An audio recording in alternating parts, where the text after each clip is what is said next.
नमस्कार दोस्तों, मैं Manish Kumar tip top Haryana channel पर आप लोगों का स्वागत है। और लाइव स्क्रीन में आप एक छोटे बच्चे की मासूम 4 साल का बच्चा है, अनमोल नाम है इसका। और इस लड़के के पिता पर, जो इनके पिताजी हैं टिंकू, इन पर किडनैप का आरोप लगाया है, अपहरण का आरोप लगाया है। और वो भी कहां से? पुलिस थाने से, पानीपत के चांदनी बाग थाने से। जो इनको आरोपी बना दिया गया है कि इन्होंने अपने बच्चे का अपहरण किया है। ये एक चौंकाने वाली बात है आज के समय में कि बाप अपने बेटे को किडनैप भी करेगा। तो क्या है पूरी बात, वो अब हम जान लेते हैं। नमस्कार जी। नमस्कार। ये जो मुकदमा 399 नंबर पुलिस ने झूठा मेरे पर दर्ज किया है अपने ही बच्चे का, ऑलरेडी कस्टडी बच्चे की मेरे पे है जी। 2020 में हमारा समझौता हो गया था पंचायती तौर पे मेरी वाइफ के साथ, सारा सामान सब कुछ उसको दे के 3.5 लाख रुपए बच्चा मेरे को मिलना था। उसके बाद थोड़े दिन बाद मेरा समझौता हो गया कि भाई घर बसा ले, वापिस ले लिया जी तलाक का केस। बच्चा फिर भी मेरे पे ही था, वो आ गई जी। सब कुछ ठीक ठाक चल रहा था, 8-9 महीने से सब कुछ ठीक था। उसके बाद पता नहीं उसका क्या हुआ है जी। उसकी बहन है बड़े वाली जी, उसके 2 डिवोर्स है जी। वो है ना उसकी जड़ जी असली। शादी कब हुई थी? और ये अरेंज मैरिज थी, लव मैरिज थी, क्या थी? शादी अप्रैल 2018 में हुई थी जी। लव मैरिज थी, घर से भाग के शादी की थी। कोर्ट में 64 के बयान भी हो रहे उसके, उन्होंने सारे बयान दे रखे जी। घर से भाग के शादी हुई, कोई दहेज नहीं था, कोई कुछ नहीं था। घर से भाग के शादी करेंगे, उनके भी घर को नहीं पता था, हमारे को भी नहीं पता था जी। वो तो पुलिस गई जब पता लग गया जी, घर को ने भी भाई ऐसे ऐसे हो गया, चलो जी। उसके बाद मैंने कहीं ना कहीं समझौता कर लिया उससे, चल भाई घर बस जाए। केस मैंने भी ड्रॉ करा लिया अपना, सब कुछ सामान उनके घर पास। वो फिर घर से ऊपर होके मेरे पास आ गई, बोली मैं घर को ना परेशान कर दी हूँ टिंकू है, और मेरे को ताने दे रहा है। मगर चलो जी, आ गई। फिर उनके घर को ना FIR दर्ज करवाई किला थाना में, भाई मेरी लड़की कहीं चली गई है, पता नहीं किस चीज़ की लगाई। तो पुलिस वाले का मेरे द्वारा फोन आया, मैं बोला जी कर लो नेहा से बात। पुलिस वाले ने नेहा से बात करी, वो बोली मैं तो राजी खुशी अपने बच्चों के पास आई हूँ, अपने हस्बैंड के पास।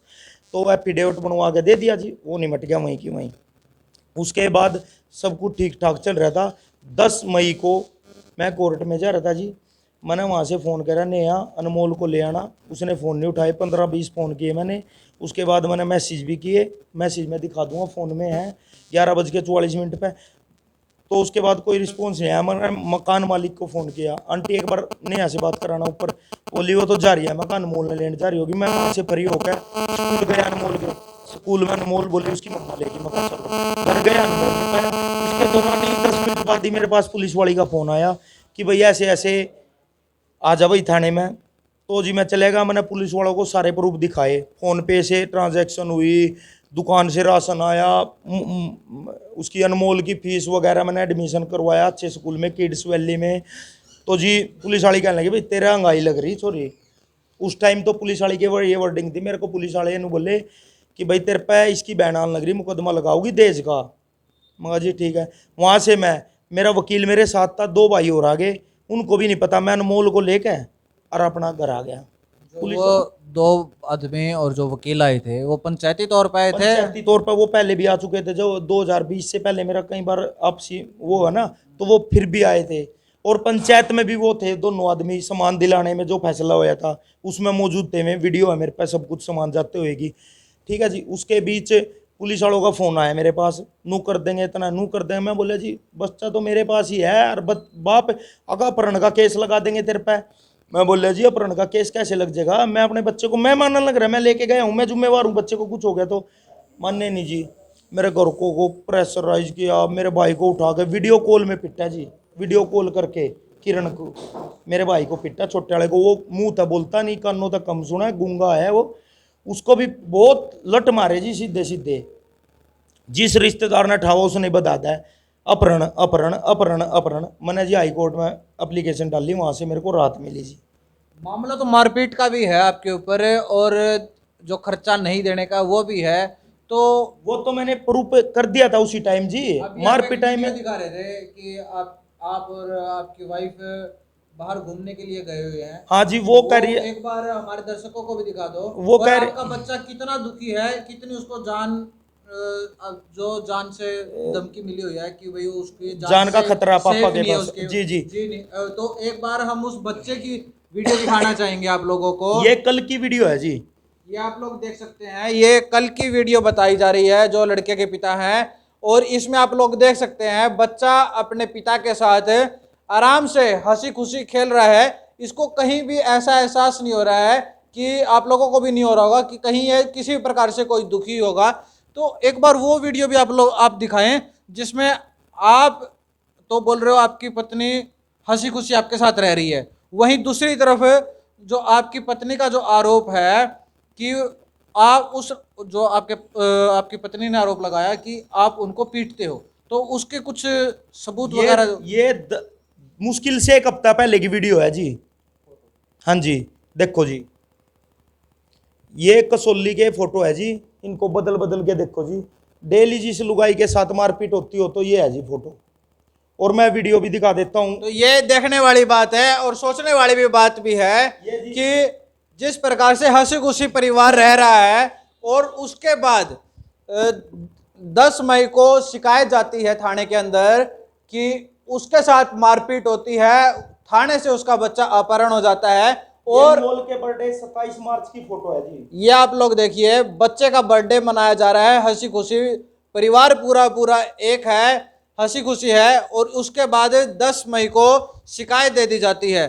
तो इसी बीच में जो पंचायती बन के जाते हैं, ये अब पहली बार सुना है, उनके ऊपर मामले भी दर्ज होने लग गए हैं। और सबसे बड़ी बात ये है, जो कोर्ट में न्याय दिलवाते हैं वकील, उन्हीं के ऊपर ये मामला दर्ज हो गया है। वैसे तो 3-4 हैं इसमें, लेकिन 2 और हैं, एक ये हैं, एक टिंकू खुद है इसमें। तो अभी हम वकील से बातचीत कर लेते हैं, उनका क्या कुछ कहना है। वकील जी, क्या हुआ? ये तो आप ही के ऊपर मामला दर्ज हो गया, आप तो समझाने गए थे। नमस्कार सर। सर मामला दर्ज हुआ है, बेबुनियाद दर्ज हुआ है, झूठा मुकदमा दर्ज किया।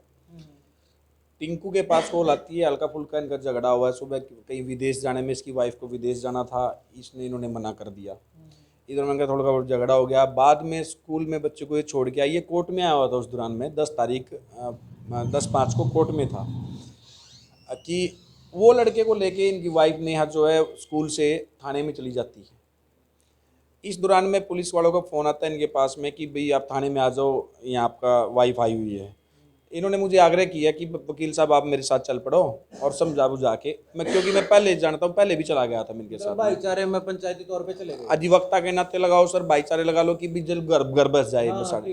मगर ठीक है, समझा के ले आएंगे। चले गए सर, 2 पंचायती और आगे इन्होंने बुला लिए। वहाँ पे कोई उसका मार पिटाई नहीं थी, उस टाइम पे कोई झगड़ा नहीं था, आराम से बैठी हुई थी। मैंने कहा कि नहीं बेटा तू क्यों बैठी यहाँ पे, क्या है मामला?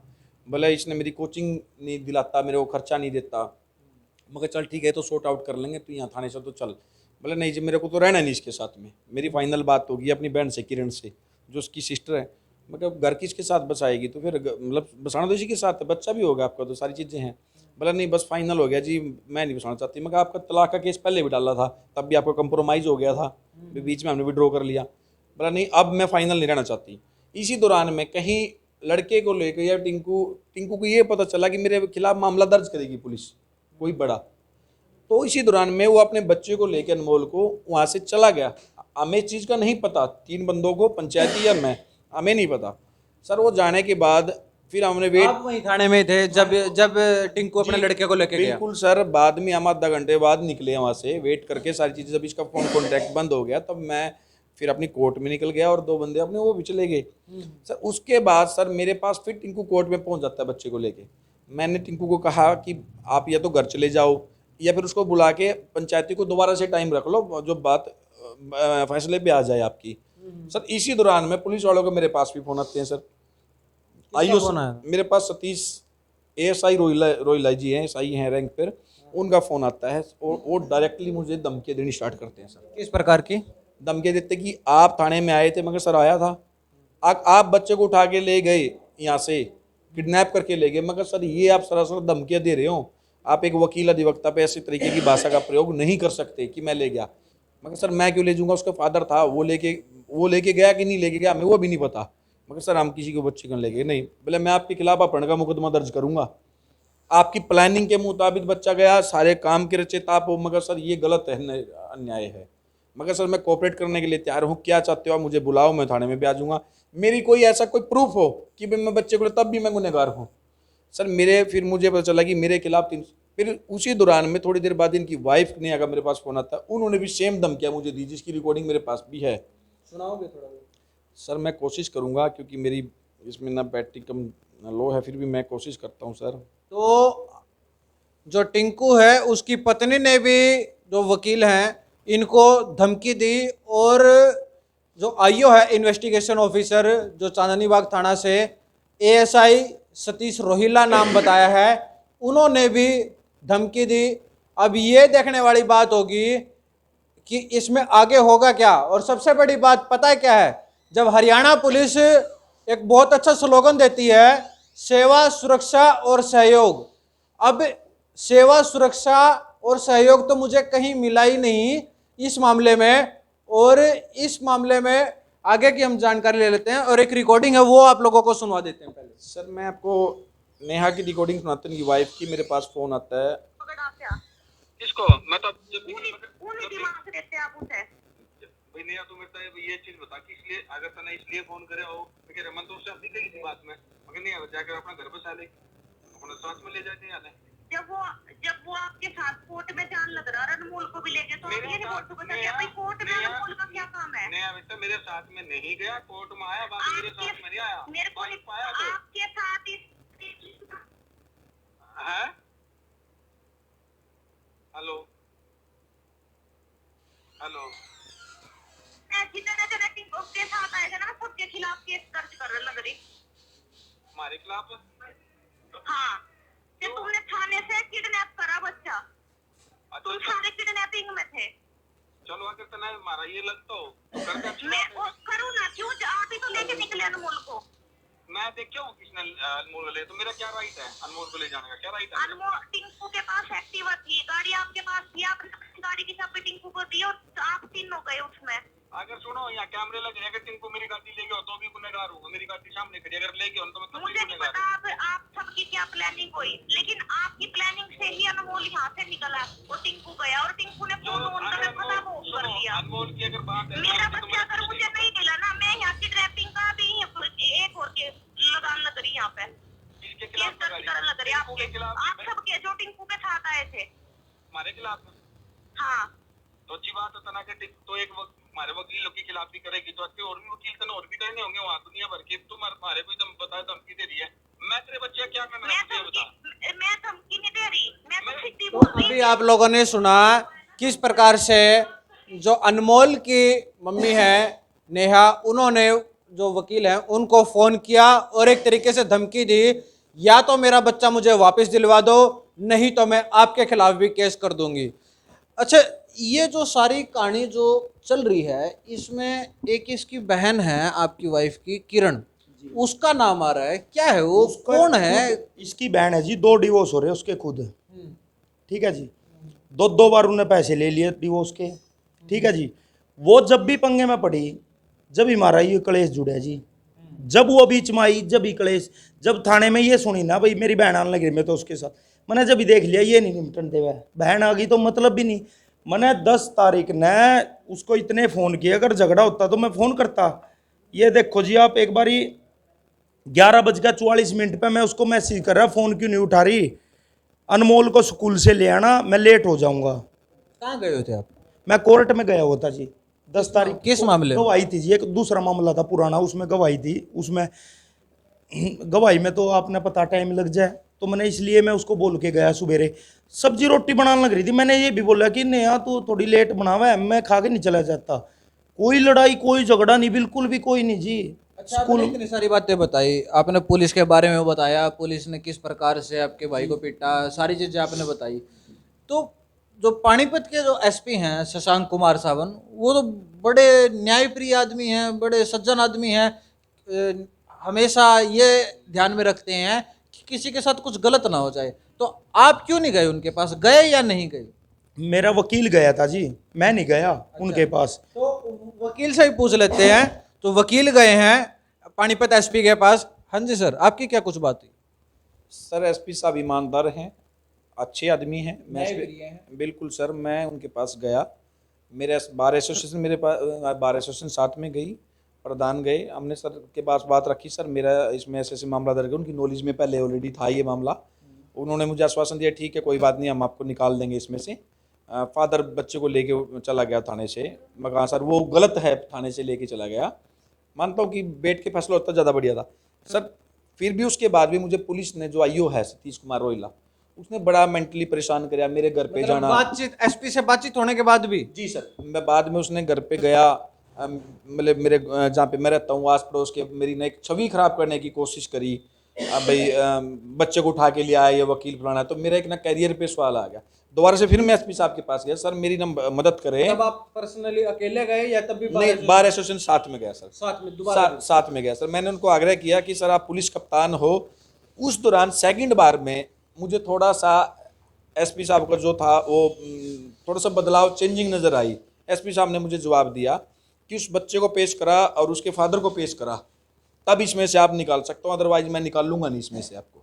मतलब आपका क्या रोल है? आप कोई प्लानिंग में थे, साजिश करता थे, क्या थे? सर मैं पहले कह चुका हूँ एसपी साहब को, अगर मेरा कोई बनता है, मेरे खिलाफ कोई ऐसा सबूत है या कोई वीडियो है मेरी गाड़ी में लेके आओ, तो सर मैं सरेंडर करने के लिए तैयार हूं, सर मुझे गिरफ्तार करें।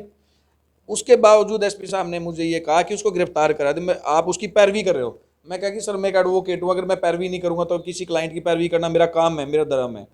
कोर्ट में करोगे, बाहर तो आप करोगे? नहीं, बाहर नहीं सर।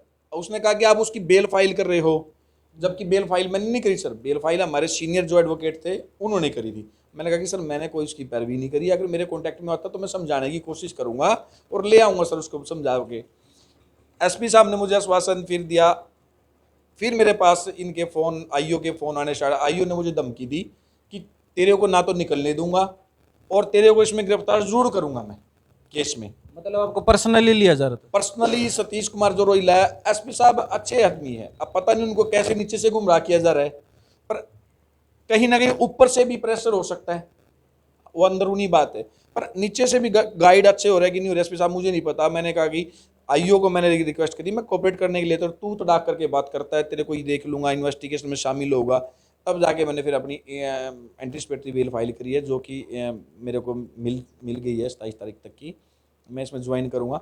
फिर भी मैं गृह मंत्री अनिल विज जो मंत्री है उनके पास भी दरखास्त लगाऊंगा, उनसे भी रिक्वेस्ट करूंगा, क्योंकि अभी हमें जो एक उम्मीद है ना वो हरियाणा के सिर्फ और सिर्फ गृह मंत्री अनिल विज से है, जो माननीय हमारे गृह मंत्री है, उनसे उम्मीद है कि वो निष्पक्ष जांच अच्छे अपने लेवल पे कराए, यहाँ के कोई भी पुलिस अधिकारी से ना कराए, अपने लेवल पे कराए, अपनी आंखों के सामने कराए। मतलब अपने एक एसआईटी टीम गठित करें और उससे कराए। अगर उसमें हमारा दोष पाया जाता है, सर आप दोष क्या है? फादर अपने बच्चे को ले गया, किडनैपिंग। सर आप सोच के देखो कि किडनैपिंग का मामला कोई बनता है क्या? नहीं बनता सर। अगर उसके बावजूद भी अगर लगता है गृह मंत्री अनिल विज को, माननीय गृह मंत्री जी को, अगर भाई हमारे पास जाता तो सर मैं सरेंडर करने के लिए, मैं जो भी सजा मिलती है मैं उसको तैयार हूँ लेने के लिए सर, पर निष्पक्ष जांच, और खासकर आईओ जिसने इन्वेस्टिगेशन करी है उसके खिलाफ मैं कार्रवाई जरूर चाहूंगा कि उसके खिलाफ कार्रवाई हो। तो ये देखने वाली बात है। और जैसे अभी टिंकू भी यही बता रहा था और उनके वकील हैं उन्होंने भी यही बताया कि अब उनको जो हरियाणा के गृह मंत्री हैं और गब्बर के नाम से उन्हें जाना जाता है, क्योंकि जो गलत काम करते हैं और जो अन्याय करते हैं, जो जुर्म करते हैं, जो अपराधी होते हैं, उनके खिलाफ उनका शिकंजा हमेशा से ही कसा हुआ होता है। और अभी बस इनको बस एकमात्र वही सहारा दिख रहे हैं। अब ये देखने वाली बात होगी कि वो इनके मामले में क्या हरियाणा के गृह मंत्री अनिल विज वो इसमें क्या कुछ संज्ञान लेते हैं, क्या इनको न्याय मिलेगा, क्या इनको न्याय नहीं मिलेगा, ये आने वाला समय ही बताएगा। और यदि बात रही दूसरे पक्ष की, यदि दूसरा पक्ष अपनी बात रखना चाहता है तो हम उनकी बात भी सुनेंगे, वो भी हमें फ़ोन कर सकते हैं। लाइव स्क्रीन पर नंबर आप लोगों को दिख ही रहा होगा, आप उस नंबर पर फ़ोन कर सकते हैं और हम आपकी भी बात सुनेंगे। ऐसा नहीं है कि हम एक पक्ष से ही उनका वर्जन हम लेंगे। तो इस वीडियो को ज़्यादा से ज़्यादा शेयर करें और पल पल की अपडेट्स के लिए जुड़ रहे हैं मनीष कुमार पानीपत से।